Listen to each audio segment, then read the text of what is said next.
My husband, 32, is upset that I, 31, don't look more like a mom. Dan and I have been married for 3 years, and 8 months ago, welcomed our amazing son into the world. He was very planned and wanted, and motherhood had been transformative for me. I was able to take 4.5 months maternity leave before going back to work. Without going into too many details, we both work white-collar jobs that require professional attire.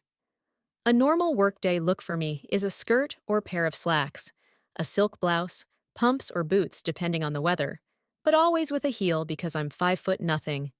Maybe a blazer if I have a big meeting. Dan wears a suit almost every day. I also style my hair and do some makeup for work every day. This is what I wore before our son was born and what I continue to wear. Dan and I are pretty even in sharing parenting duties. I tend to take mornings because I'm more of a morning person than Dan. A normal morning for me starts early, short workout, shower, get baby up, get baby ready and baby off to Dan, because the daycare is on Dan's way to work. I'm normally dressed at the tail end of this process, but I keep my robe on over my clothes in case my son wants to give my outfit something to remember him by on our way out the door.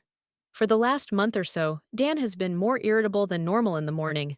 There have been side comments if he gets up and I'm drying my hair or getting dressed. Basically, if I'm not 100% focused on my son in the AM. Our son is happy playing and supervised, so I just chalked it up to morning moodiness, but it's been getting worse. Last night, I brought it up in what I thought was a neutral, non-confrontational way. Basically, his answer was this. His mom was 100% a mom after her kids were born.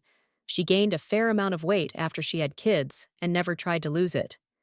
She wore sweatpants every day and works a job where she wears a uniform, so if she wasn't in her work uniform, she was in sweats and a t-shirt. She never did her hair or makeup. Her entire identity was being a mom, and she's shared with me how hard it was to watch her kids start their own lives. Dan thinks I don't care about our son as much as he does since I worked on losing the baby weight and still put effort into my appearance. I feel like keeping this part of my identity actually helps me be a better mother. I love my son, but I'm still me, and I still have the things I like to do. Dressing well, my identity actually helps me be a better mother. I love my son, but I'm still me, and I still have the things I like to do. Dressing well, blowing out my hair, and doing my makeup are therapeutic to me. Now that being said, my son is my life, and if I knew that not doing those things but guarantee him a happy, healthy life, I would stop immediately. I told Dan that my son and I have our morning routine, and he gets lots of time and attention before I go to the office. Dan said he wasn't looking to fight, but he just wanted me to think about my priorities and my time management. Is it normal for new moms to totally sacrifice all the things you like to do? Is this a sign of something deeper I need to address with my husband? Update 10 days later. I had no idea my post would get so much attention. There was a lot of really solid advice, and one creepy PM warning me that by dressing in business attire and wearing lipstick and heel, I was being overly sexual around my child, and that would turn my son into a serial killer. Stay gold, Reddit. A couple of clarifying points. My mother-in-law did work when my husband was growing up. She just did not have an office job. She works in a medical field and wears scrubs every day. When she's not in scrubs, she's in sweatpants. Seriously.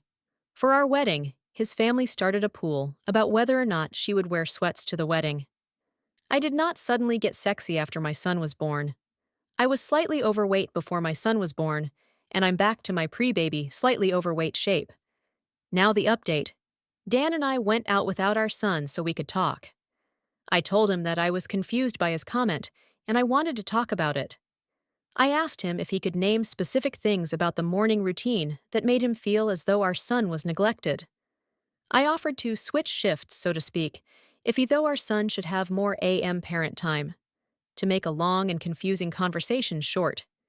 Dan's confused by the fact that I got over my postpartum depression and am back to normal now. For some context, my PPD never made me question whether or not I loved my son or made me feel like we never should have had him. My PPD made me feel like I was constantly failing my son, that I wasn't good enough to be his mom, and that he deserved better. There were a few times I broke down and started crying, and would tell Dan that he was so much better at being a parent than I was, and that our son didn't deserve to have a shitty mom like me. Luckily, I have an amazing DR who recognized that this wasn't just baby blues and helped me get the help I needed. It could have been much worse. Basically, Dan only felt like a good parent when I was failing and telling him that I was terrible at it. Now that I'm doing better, he no longer feels like a good dad. It's shitty, but we're staring couple counseling. I'm continuing with the counseling I started for my PPD, and Dan's going to see someone too. We're going to figure it out. And I'm still going to wear heels to work, even though it's going to turn my son into an axe murderer.